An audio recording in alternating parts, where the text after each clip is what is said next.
Today's question comes from Carl in Fort Myers, Florida, who writes, "Does the way a cigar is made affect the cigar's draw?" Well, short answer, yes it does. Long version, I'm going to give you a general picture of how cigars are made and how they affect the burn. So, first we start with the filler. This is the heart and soul of the cigar. A blender will follow a prescribed recipe of leaves, be it Ligero, Viso, or Seco. Typically there's about 4 to 8 whole long fill leaves in each cigar depending on the size. To make a bunch, the leaves are either rolled, crimped, or folded depending on the technique, of which a roller can use 3 very special techniques. One of the most common techniques is the accordion style, and this involves crimping the leaves rather than rolling. Each leaf is crimped exactly so that they fold over each other, and by the end the leaves are gathered like an accordion, which allows for a whole lot of horizontal air canals and an easy drawing cigar. The oldest technique comes from Cuba and is referred to as entubar or entubado, meaning to put tubes in a pipe. Each filler leaf is rolled into itself like a mini tube.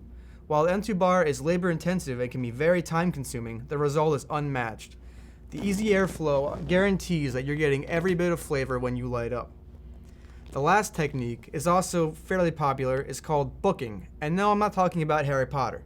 This is where the leaves are laid over top of one another and folded over like the pages of a book. You'll find both an upside and a downside to this method, as it provides a very dense bunch. The so-called spine of the cigar is where the tobacco concentrates, and it's very dense and it burns very slowly, while the looser pages will have a much easier draw, typically in the outer areas. The downside is that if it's not rolled properly, the spine can move over to one side and you'll get canoeing in your cigar. This technique is probably the least time-consuming method, but often has the most drawbacks if not done properly. Once the cigar is bunched, the binder is applied and it's pressed into a mold. Now, something important to note here is that while many factories use an old school press to bunch their cigars, many newer companies use machines to do the bunching for them. However, even though they use the machine, they're still considered handmade.